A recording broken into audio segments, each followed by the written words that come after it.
Okay, Dagana, welcome everyone. Welcome to our last session for the SCOME exchange. Suzy, as you all know, or maybe you might not know, for the month of October, we've been having, as SCOME Ethiopia, we've been organizing a series of webinars and trainings called the SCOME exchange. Suzy, the whole point SCOME exchange as a is because ብዙዎቻችን in the month of October, ከትምህርት ወይም ከስራ ወጥተን ነበር because of exams. Now we wanted to utilize that time to strengthen SCOME and to grow our capacities. So we had our first webinar on how to ace the modular system. So as you know, on all medical schools in Ethiopia, they have switched to modular system, and a lot of students have been struggling with it. So we scheduled a webinar to discuss about how to study for it, what to prepare, what it's like, what are the challenges from students who had already gone through the process, who had already done the modular system. And then on our second session, which was last week, we had a session called Activities Fair. So we had different SCOME local chapters come and share about their projects and experiences with those projects. So the idea that we have is that, as you know, SCOME is in all the, in many local chapters in IFMSA at Ethiopia, and a lot of them don't know what's going on in the other chapters. So for example, there might be IFMSA Awasa, who's doing really good, who has a lot of projects, but does not know what IFMSA Jimma is doing. Or IFMSA Addis Ababa might have a lot of projects, but doesn't know what IFMSA Bardar is doing. So it's nice so that we all know what's going on in the other chapters, because one, it might motivate us or inspire us to have new projects, or two, it opens up the space for collaboration. So if there's a project that Jimma had or has that, let's say IFMSA RC really likes, they can collaborate, or they can help each other in establishing their new project and their campuses. All the sessions have been recorded, so if you're interested in what the activities that were presented were or want to know more, you can always, we will be posting it soon, so you can access those forms. If not, we also have the SCOME national database, which has all the activities that are currently being done in SCOME Ethiopia.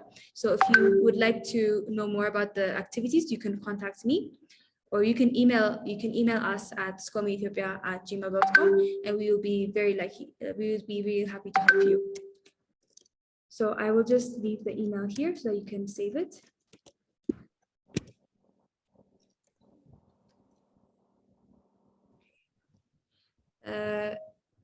Before I go on, would you like, should I continue in English, or would you like it if I switch to Amharic? Do you have any suggestions?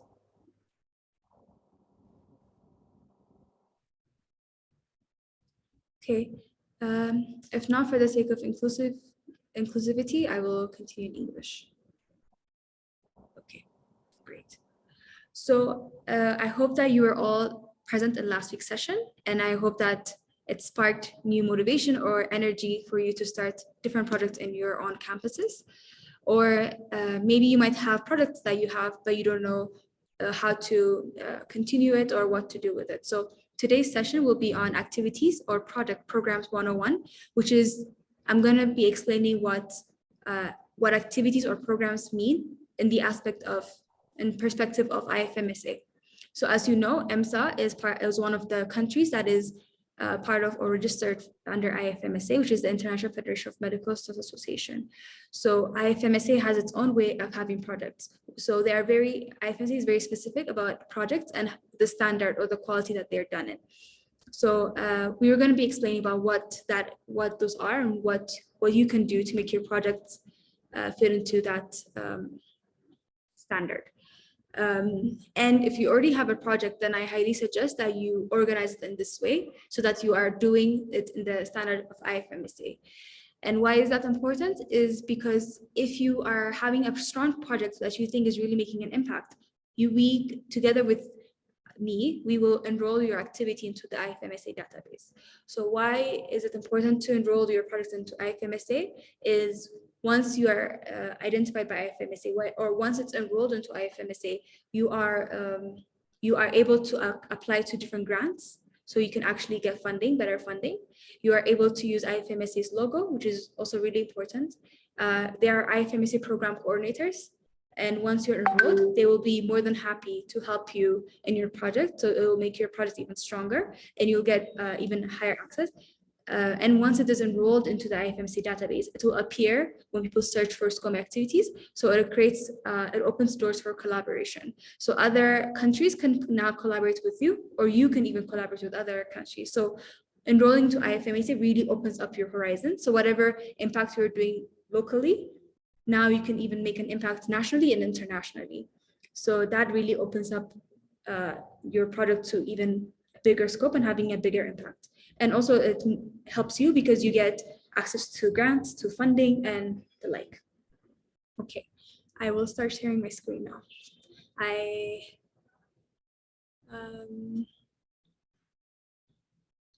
Okay. So if you have any questions throughout on the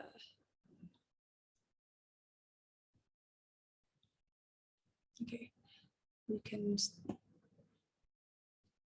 Before we start, I'd like to request that everyone, maybe in the chat box, can tell us where you're coming from so that we know which local chapter you're joining us from. So you can just say your name and which chapter you're joining from, or like which EMSA branch you're joining from, until I set up the slide.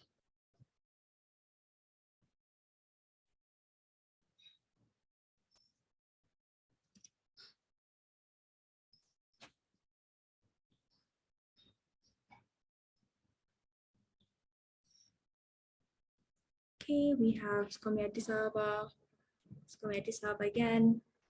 We have SCOME Jimma. We have Jimma. Okay. And we'll just let you chat in the chat box. Okay. Okay. So we're gonna start with, also let me know if you can't hear me so that I can address it. Okay. Sorry. We have people from Walaita, RC. Okay. So we're going to be talking about first how to plan activity. So that's very important. Before you start an activity, you should know what activity is and how to properly plan it. So we're first gonna address that. So an activity, according to IFMSA, an activity is a unique set of planned interventions designed and implemented to achieve certain specific objectives. So that is the main scope of activity, but then it has two things that needs to include. So it needs to have a given budget and it needs to have a specific set of time. So again, I will be addressing this when I go into detail, but this is generally what an activity is defined as in IFMSA. So what are the types of activities that you can have? So in IFMSA, whenever you say an activity or a project, we are thinking of 6 different things. One, it can be capacity building. So what is capacity building? Capacity building involves workshops, trainings, different things that basically capacitates your members or increases their capacity. And what we're doing now, like trainings, webinars, these are all part of capacity building. So you can have a project that does just that. So you can create a project that basically all it does is builds the capacity of the members. So that by itself would be on its own an individual independent project. Another thing is education. So you can have a product that educates its members. The target group could be medical students, it can be the population at large. So you can either pick a health issue that you think is really important or a medical education issue that you think is important. And then having, it can be different, what do you call it, campaigns. You can prepare webinars on it.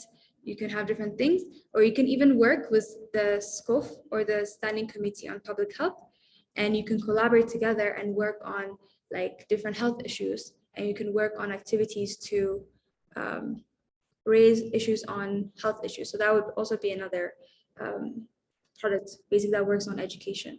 Another one is advocacy. So as you know, advocacy is products that work on basically influencing decision makers or important people in our society to address problems that we have. So you can have a person on advocacy as well. If you are interested in advocacy, we can have a separate session on what advocacy means and how we can have projects that advocate for different issues. And then we come to campaign. So campaign it has parts of education, has parts of advocacy. So as you know, IFMSA, we like to work on campaigns and we like to work on online campaigns. So you've probably seen different posters being posted everywhere. And that's because today's world, everyone's on their phones, everyone's on their computers. So that's the best way to reach the population. So if you have a certain issue that you've noticed and you want to advocate, campaigns are your way. So you can have different ways of campaigning. You can have posters, you can have videos, you can have events, you can have conferences. Basically, campaigns, you can do so much with campaigning.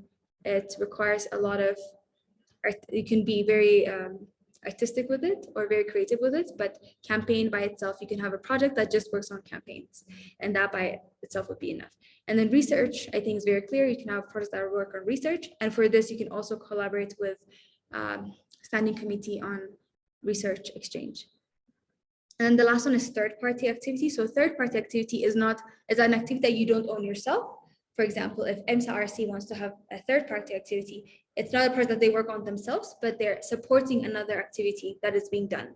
So there might be another activity, so they might help the other activity with either fundraising or giving information or collaborating. So it's not an activity that you own by yourself, but you're actually helping another project or activity. That's why we call third-party activities. So if I've said this, so another important thing to do when you have an activity is to plan. So why is planning important, or why is using specific ways of planning important? Is usually we plan out projects, or we have the main reason why we all start projects is because we have a problem that we see, right? So planning helps us to start the project. So what planning does is it helps us to really focus, really think about and really brainstorm about the problem. So when we are working on how to address the activity or how to do the activity, we are doing long-term things. So if we just like for example, let's take peer-assisted learning or any activity that you have. So let's someone maybe give me a problem that we might have as medical students. Let me see in the chat box. Can't really see. Okay, let me see if I can see you. Okay.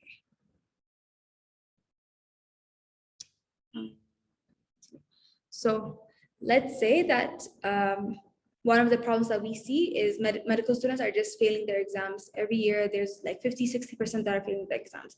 So that's the main problem, right? So if we want to start a project or activity based on this problem, we first have the problem, which is our trunk. As you can see on a tree, we have the trunk. And then we would be brainstorming the causes. So we would say, what are the causes? Why are people actually failing? So at first, you might actually be like, oh, it's because they haven't studied, right? That might be your first idea of why they're failing, but that's just one cause. Usually, whenever there's a problem, there's usually many causes that we overlook. So when we have the planning tree, so this is my favorite way of planning activities, is to use this planning tree.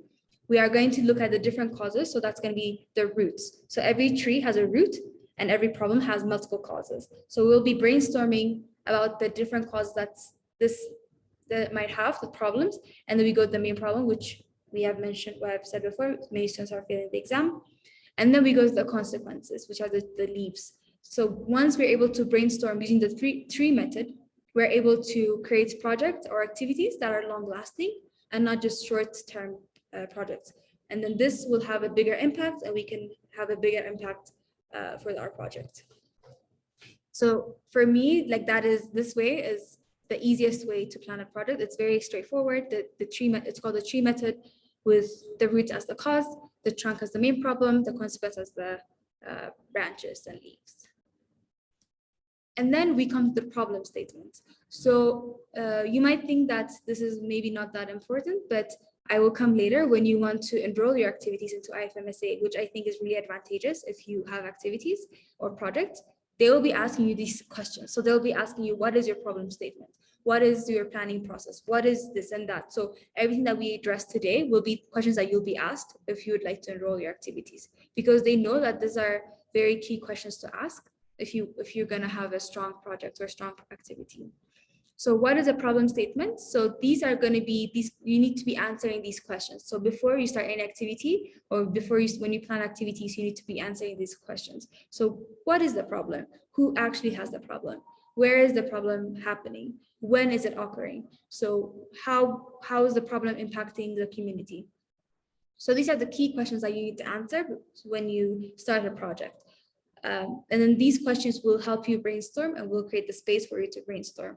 And you need to make sure that these are very specific and very concise and very measurable. So these three things, concise, specific, and measurable, we will be talking about them again in a bit. But this to give you a general output. So what is the problem? These are very good. Problem statement is very important. And then we go to objectives. So how many of you have heard about the SMART acronym? Let me see in the chat box.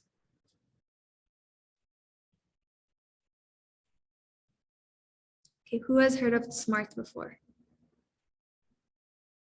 Yes, okay, we have 1%. So SMART is whenever you're doing activities or project, it's important to use the SMART objective. So even when you want to enroll into IFMSA, that's the problem, that's something they'll ask you. So when you do your objectives of why you're wanting to do this project, it needs to be specific, it needs to be measurable, it needs to be achievable, it needs to be relevant, it needs to be time bound. So these things might actually seem very simple for you, but when I was enrolling my activity back like 2-3 years ago, we had already started this project and it was already like well-established project. But when we were trying to enroll into IFMSA, we were very confused. And the program coordinator kept declining it because they're like, it's not specific, it's not measurable, it's not achievable. So these things are very important for you. So for example, specific, what are the target group that you want to reach? Measurable. So measurable, they want to know how many, like what exactly are you planning to do? How many people are you wanting to reach? Or how many, if it's a research or articles, how many do you want submitted? And achievable. So that's really important. So depending on your team or how big your team is or how big the coordinators are, you need to be creating a product that is achievable, because sometimes you might, like for example, if you're trying to reduce the number of students failing, you might, like there might be 200 students that you want to reach, but do you really have the capacity as a starting project or as an initial project to actually reach 200 people? That's a question that you want to answer, because as a project that's just starting, it will be really hard for you to be reaching out to all the students at once, because you don't have enough capacity, you don't have the number of students to work for that project. So you need to be able to make your project achievable in a way that you calculate how many people that you have working in the project, how many people you want to reach, how much time you have for this project, so that it's very achievable. So that's also a very important factor to look into. And then the other project is relevant. So is it really relevant? So something we'll see, like, for example, let's say, like we saw that IFMSA Addis Ababa is doing a project on mental health, let's say, right? And you've seen that the activity fair and you may want to start it in your university or your campus. So you want to ask yourself, is this really relevant? I'm not saying mental health is not relevant. Of course it's relevant. I'm just using it as an example, but like we can have other projects that we see that we like. Or for example, we can see a project that SCOMI in Turkey is doing, and we want to bring it to Addis or to Awasa or to RC. We want to ask, is it relevant for our students? Is it relevant to our setup? So that's also a question that you want to start to address. Another is time bound. So you want to make sure that your activity has a time bound. So usually when you enroll in IFMSA, usually you enroll for 5 years, and after 5 years you have to enroll again. So you want to ask, how, as I said, any activity in IFMSA to be called an activity needs to have a time frame or an endpoint. It can be, lifelong, or you need to have a time bound, and that means for your specific objectives, you need to have a time bound of when you want to achieve these objectives. So let's take an example, right? So we have SCOMI Ethiopia has a project called PAL, or peer assisted learning. Some of you might even be part of it. So let's see the objective for PAL. So PAL is actually enrolled into IFMSA. So these are the objectives that PAL has that was approved by the coordinators in IFMSA. So the first objective is to establish a mentorship program to 25% of medical students to better achieve their education. So do you see there's 25%? So we're actually putting it's achievable because we're not trying to get to all 50 or 70%. We're trying to get to 25%. So it's a very achievable. And then another one is, if you can see down there, there's preparing one training per module to give seminars on mentees. So again, we're like putting a time bound. We're like trying to put numbers in, and we're using a lot of numbers. So we're trying to make it more achievable. We're trying to make it specific. And we're very specific, time bound. And as you can see, we're saying preclinical students, or we're being very specific with who we actually want to address. We're not saying medical students in general, or we're saying, we're actually like looking at the target group and we're being very specific on that. So this is basically just to give you an example of what a project should look like. So I hope we don't have any questions till now. Let me see. All right. So if we don't have any questions, I want to have activities for you guys. So I'm going to be splitting this group, whoever is here, into 2 groups. Okay, we're going to split you guys into 2 groups. We're going to put you in what do you call it, rooms. And what we're going to discuss is you guys are going to come up with a project. Any project. It doesn't have to be like a serious project. You can also make it fun. We just want to practice right now to see how much we've learned or how much we've understood so far. So together there's going to be about 6 or 7 people in each group. And you guys are going to discuss about one project. You're going to come up with one project and you're going to plan it using the tree technique. So you're going to talk about a problem, and then you're going to talk about the causes, and you're going to talk about the consequences using the tree method. And you're going to use the SMART technique to come up with objectives. Let's not be like 2 or 3 objectives will be fine because we don't have the time. So I'll give you 10 minutes to discuss, and then one person from each group will present for 5 minutes. Do we have any questions?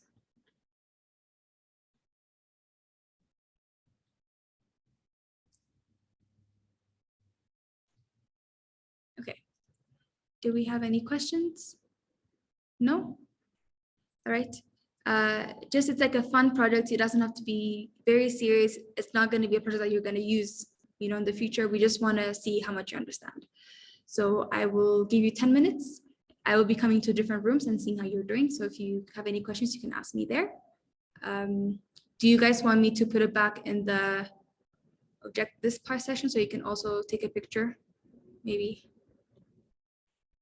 so that I can help you discuss? You can take pictures, screenshots.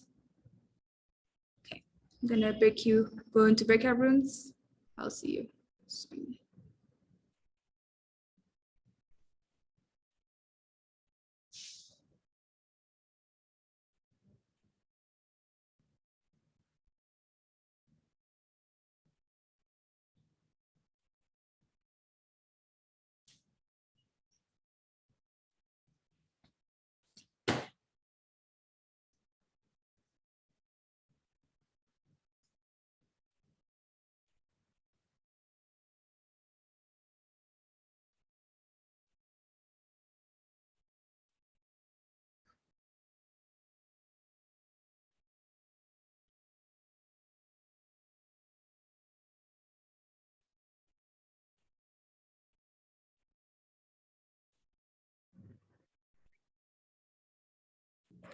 They're not true.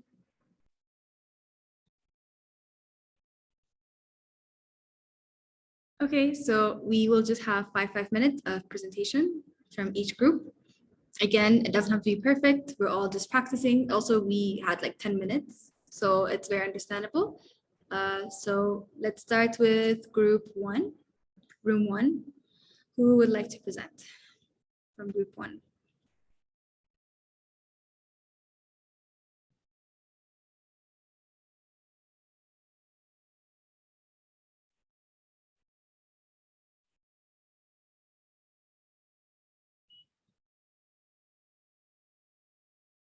Okay, group 1, we're waiting.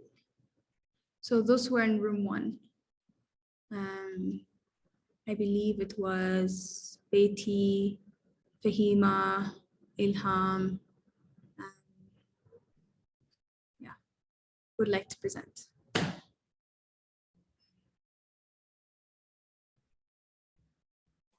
Actually, I can go. But like, can you list down the things you're supposed to mention? That is all. That's a lovely, And Ilham and they don't Fahima, you'll help me out. Is a little part color. Okay, yes. Okay. So I guess the first, like, main problem, more or less, cause, main problem, and the consequences. So for the cause, we were the main problem. We were thinking. I'm sorry. An imbalance between the number of patients who require renal dialysis and the machines that are present in hospitals. Specifically, we were thinking of Black Lion Hospital. Then the cause, one of between patients, lack of awareness of patients on how to properly maintain their health, particularly when it comes to their renal or to their kidneys. And then another was increased amount of tax for instruments, for medical instruments to get into the country. So when it comes to the consequences, the first one was death of people, deterioration of people with who had renal diseases, days of the people, and then thirdly, wearing out of the already available machines. So this is our planning tree, more or less. Is there anything you want to add for the rest of the team?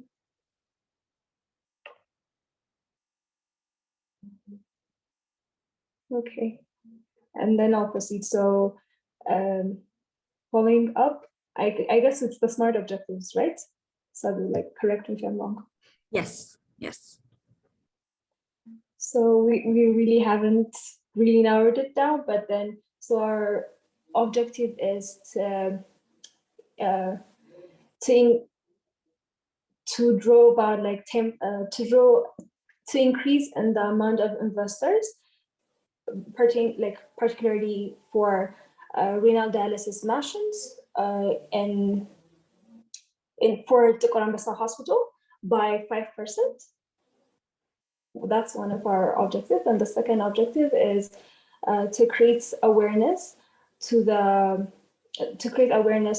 patients and their families, basically, not really renal patients, but in general, patients and their families at Korambasa, so as to reduce the risk of renal failure or requiring of renal dialysis by, again, 5%.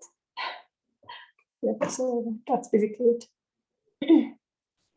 Thank you, Beatty and the group. That was a really good presentation. And for the time that you had, 10 minutes, you did a lot. So thank you. I think you addressed renal patients, so it was very specific. You said Rams Hospital, again, very specific. And then you had numbers. So you had 5%, which means it was like you tried to see how much people you had in your project and you tried to address it with the amount 5%. So you're gonna target 5% of renal patients. Very good. That was a good presentation, good discussion. We're gonna go to room number 2.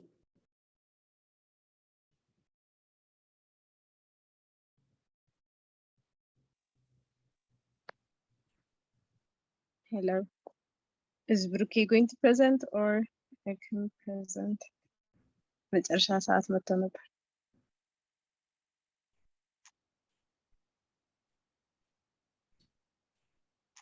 All right. So እኛ discuss ያደረግነው project title was to help medical students with financial problems, specifically with educational materials. I know it's not specific. Which specific universities do we plan to target on? We were discussing on it, either to do it with medical students residing in IFMSA or Jumma or RC, which are members of this meeting were.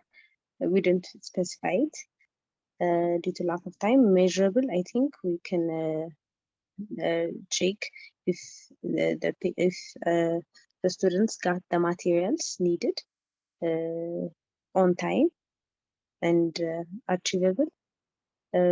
How we plan to do it is by, for example, we can involve medical students with research which has got grants to help them to work on, for example, data collection, so that they can get money so that they can cover for their educational needs, for example, to buy books or to print or copy some educational materials. It is relevant, as you know, as a country, we are in a resource-ridden area, and as a country, we are, poor, and our families are also poor. So we need to know how to be capable of making money to help ourselves first and our family in the country. And that is relevant and timely. I think it's obvious at this time and age, we need ourselves to be dependent. And for the objectives, due to lack of time, we were not able to specify the objectives. Thank you, Saika. That was also really good. I think one thing I liked about this as well is you actually tackling something that's actually, I know I just said just practice activity in good, but you actually picked a problem that is actually really relevant to a lot of universities and a lot of students. So definitely you've ticked that part, the relevant part. You've also, I know you said you didn't have time, but you also wanted to make it more specific. I'd even suggest to add which students are you helping, preclinical students, clinical students, just to make it more specific, because medical students, again, can mean a lot of things. And that's really good. And you tried to make it measurable as well. I know you didn't have enough time, but yes, that's great. Something I did not hear from both groups is you guys didn't tell me when, like the time bound. So when are you planning to meet these objectives? Like, is it 1 year project, two years project, 5-year project? That's also really important, that for your objectives, you have, it's time bound, or you know how long it's going to take you to reach that, so that you know you can act better and you can act more in a specific manner, where you know when it is, when the time bound is. So for the time that was given, you both groups did really well, really happy with the results. So we're going to now continue, because we don't have a lot of time. We're going to try to go quickly. Okay. So we did this, we did activities. Okay, then we have success indicators. So you've all now had your project, you have objectives. So what are the success indicators? So success indicators help you when you're monitoring and when you're evaluating your project. So you know how we said, for example, Beatty's group, the first group said we want to reduce it by 5%, right? So what is the success indicator? It's, so if the job, for example, objective is 100 medical students are able to define mental health in 1 hour session, success indicator would be like 80% of the medical students were able to identify it. So for example, if Beatty's, the group 1 project was reduce the percentage to 5%, if I'm not wrong. So then success indicator would be like, okay, so if we could reach 3%, that's successful for us. Because when we're planning a project, we know that we're not going to reach 100%. If we do, that's amazing. But usually there are some setbacks. There's problem with budget, problem with time, problem with different things. And we're all medical students, so we don't have the time. It's not our full-time job. We're doing it part-time. So we know that there's going to be setback. So we're going to set success indicators to like guide us. So if we have, for example, if it's a 5% reduction that we're aiming for, and we've reached 3%, for us, we're successful. But like we're done. So that's how you do your success indicator. So for example, the example was 100 medical students that we were targeting. If we reached 80% of that, we're successful. So that's how you do success indicators. Very straightforward, I believe. So again, if you want to enroll into IFMSA, these are the questions that you're going to be asked. They're going to ask you, what are your success indicators? So based on your objectives, you're going to be listing success indicators. So you're going to say 80% of this, 60% of that, 70% of this. So they want it to be measurable as well. So example, so for PAL, it's like enroll 25%, decrease in failure to 14%, increase the satisfaction to 70% of participants. So these are the success indicators that we have for the peer-assisted learning program. Here, you're supposed to have another activity time to discuss about the success indicators, but because of the lack of time, we're gonna go past it. I believe you've already understood what I have said about the indicators. So, and then we have, oops, sorry. Let's see. So then next we're gonna have something on target audience and beneficiaries. So these two words or two terms are usually used as the same word or same term, but they're actually very different. So in the chat box, I want you all to text what is a target audience and what's beneficiaries, like what's the difference between the two. If I'll give you a minute or two so you can text in the chat box. So what is target group? And then what is beneficiaries?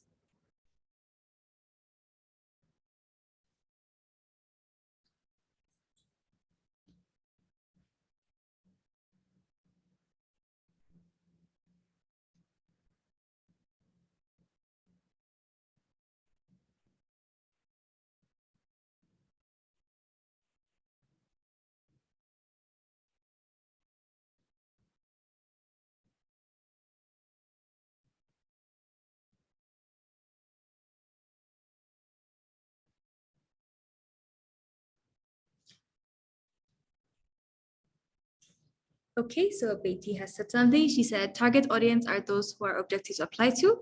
Beneficiaries are those that are involved in the activities in general. Yes, so you have the gist of what it is.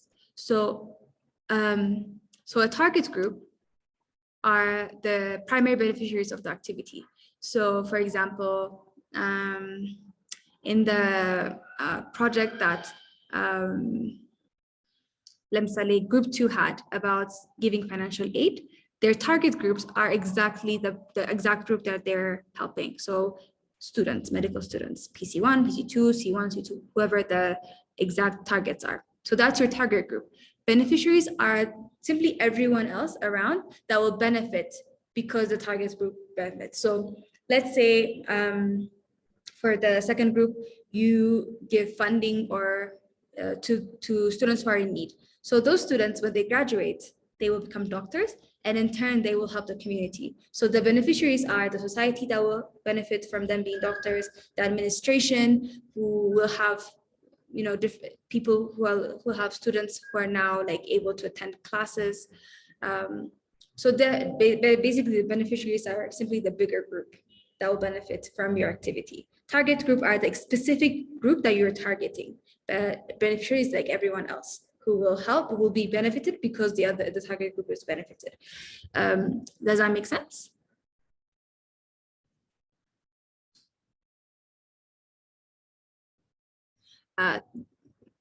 Brooke said, target group, the project, the attendees, the project wants to have a direct effect on beneficiaries, stakeholders who might be directly or indirectly affected by the project. Perfectly said. So the experts perfectly explained it. Okay, now we have stakeholders. So who are stakeholders? Who do you think, what is a stakeholder? Who are stakeholders? We hear it all the time, right? Let's, you know, back when I first joined IFMSA, I had no idea what stakeholders meant, but I would hear it all over and over again. And so I just want to ask you, what do you think are stakeholders? What does it mean?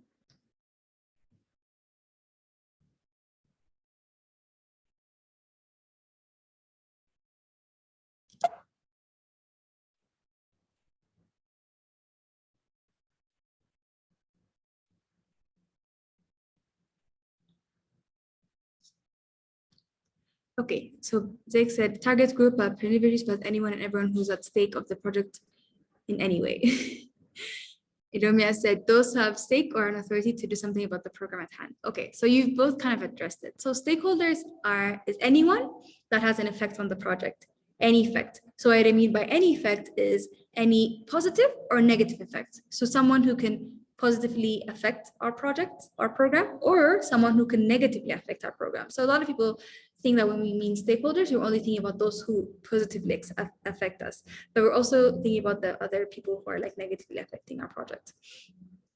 So that's what so it's defined as individuals, organizations, or institutions who influence our activity, right? So positively, negatively, directly, or indirectly. So it's why is this important to know? Is because there's a thing called stakeholder mapping. When you have a project, it's important to know who your stakeholders are. So what you do when you start a project is you list every stakeholder that you might have, everyone. So for example, if like for group 1 or group 2, or let's say something, let's say group 2, we want to give financial aid for students who need help, right? So who are our stakeholders? There's the students, the administration, the let's say Ministry of Health, Ministry of Finance, that's in charge of ministry, all the like, let's say NGOs that might help us. We list everyone that we can think of. So we take some time. We might have 20 stakeholders, 30 stakeholders, 15 stakeholders, anything. And then what we do is then we map it out. So I don't know if you can see, there's 4 boxes. So there's keep satisfied up there, and there's manage closely, keep informed, monitor. So we're going to use 2 terms. We're going to use power and interest. So if you can see here, can you see the mouse? There's power on one side, and then below there's interest. So we're going to put all these stakeholders to these 4 boxes. So for example, up here, keep satisfied. These people that we have in the yellow circle, they're people who have a lot of power and a lot of interest, but not a lot of interest, right? So up here, they have a lot of power, but they don't have a lot of interest. So for example, let's say for group number 2, you want to give financial aid to students. So let's say the school administration, they have a lot of power. If they want to help you in your project, they can help you. But you know, they might not, this might not be the top of their list. This might not be that interesting to them. So for them, we'll put them in the yellow box. We'll say keep satisfied. And then there are people who are really helpful. They really are interested in helping you. They also have a lot of power. So let's say there's an NGO that loves this project, that really thinks that's within its objectives and really wants to help you. So these people you want to manage closely. So they're going to be in the red box. They're really high in power. They can really help you, and they're really interested. And then we have low power, low interest. So these people, you probably need to think about who they are, you put them there. And then here you have, in the blue box, you have people who have a lot of interest, but they don't have a lot of power. Usually you'd say like medical students. Yeah, they have a lot of interest, but they probably don't have that much power to help you or to you know, help you in your project. So you keep them in, like you keep them in the blue box. So once you have these 4 boxes, what you want to do is when you're giving out your energy or you're wanting to involve these people, you want to involve them based on these groups. So people who are in the red box, you really want to keep them in the loop. You want to give them emails all the time. You want to tell them what's going on. You want to involve them in meetings. You want to have these people in your close circle. And then whereas the people in the low interest, low power group, in the green group, you don't really have to keep them in the loop. They don't really care. They don't have a lot of power anyway. So you want to know. So basically what the stakeholder map, what this mapping helps you do is it helps you tell you where you should channel your energies. Because when you start a project, you really have a lot of energy. You're there to make an impact. You're really motivated. So it's important to know who your stakeholders are and who are the important stakeholders. So that when you're having your energies, when you give out your energies, you're doing it at the right places or you're giving it to the right group. So that's also a very important thing to consider. And then we go to the next point. So goals. So goals are basically what's going to run your project, right? So you need to have a goal. So without a proper goal, you won't even be able to establish your objectives. So these are some of the goals that we have examples. So increase access to mental health care, increase in knowledge, decrease deaths to malnutrition. I think this, I was already hearing your presentations earlier. I think you have an understanding what a goal is, right? You need to have a proper goal of what do you want the project to do. Very straightforward. And then we come to monitoring and evaluation. So can you tell me what the difference is between monitoring and evaluation? in the chat box. Again, these can be used interchangeably, like you see them being used, but they're different. So what is the difference between monitoring and what is the difference between evaluation?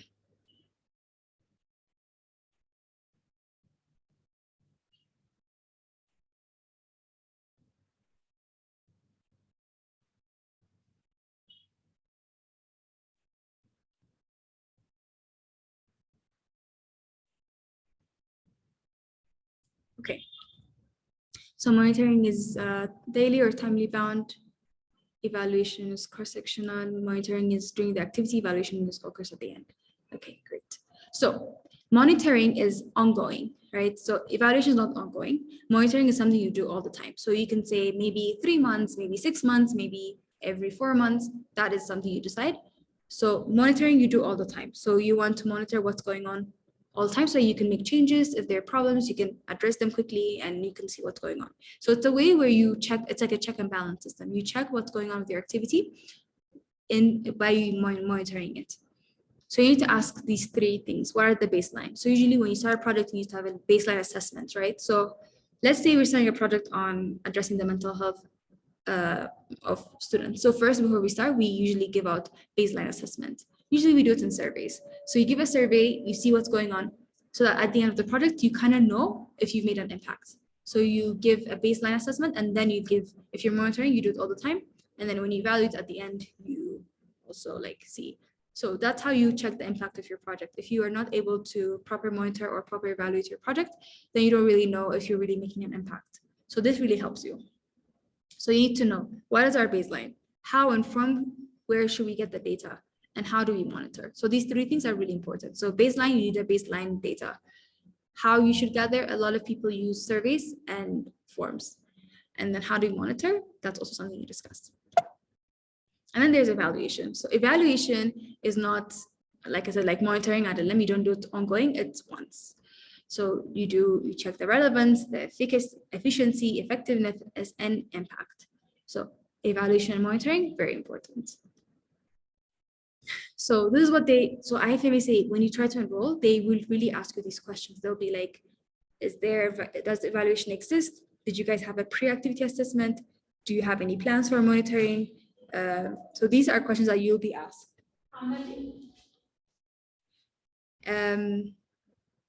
Yes. And then, do we have any questions so far?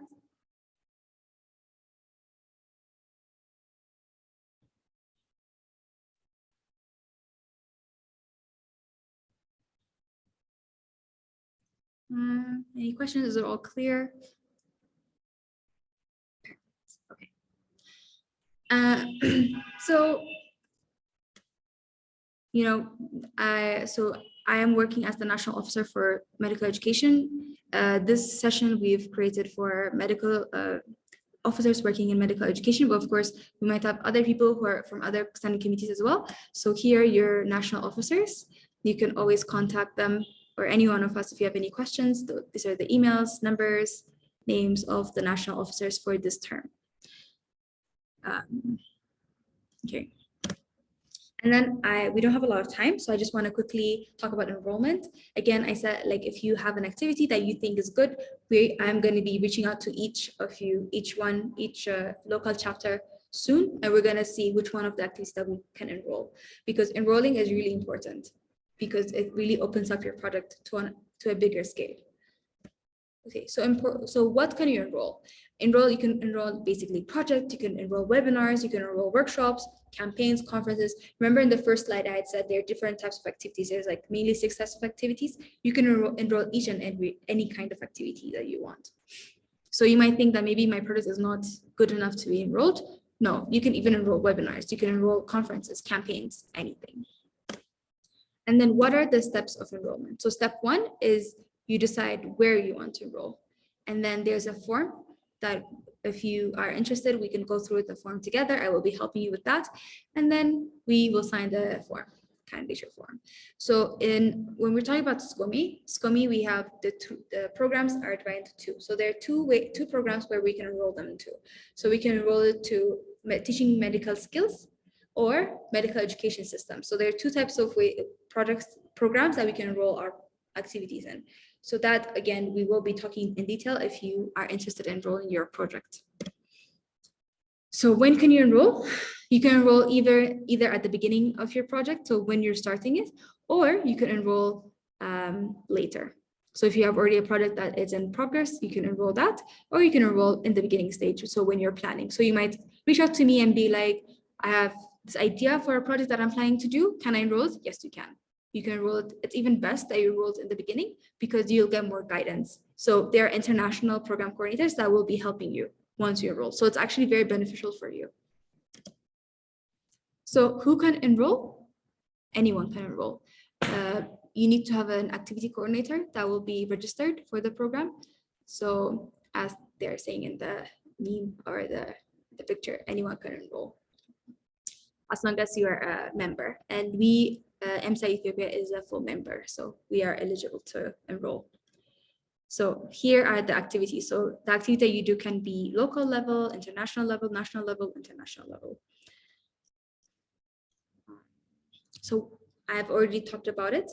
Why do you want to enroll? Like, what's the whole point of enrolling, you might ask? One is you get support from international program coordinators. You are eligible to apply for different opportunities in IFMSA and different grants. You have international recognition. You're going to be in the IFMSA database.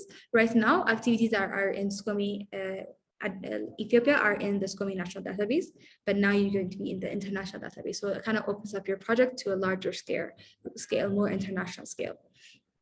And it gives you the opportunity to collaborate with different coordinators in different NMOs, different countries. So it's opening up your project on a bigger level. So it has a lot of advantages.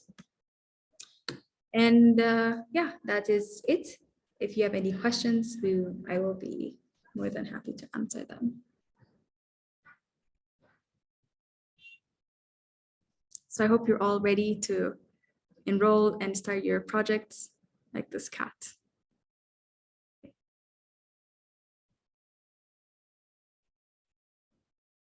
Okay, do you have any questions?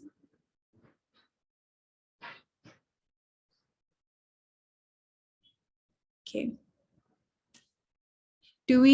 By the way, do we know so you know how every study committee has something that represents them, like, so SCORE has the heart, SCORP has the scorpion. Do you know what our animal is for SCOME? What are we called? The SCOME dash.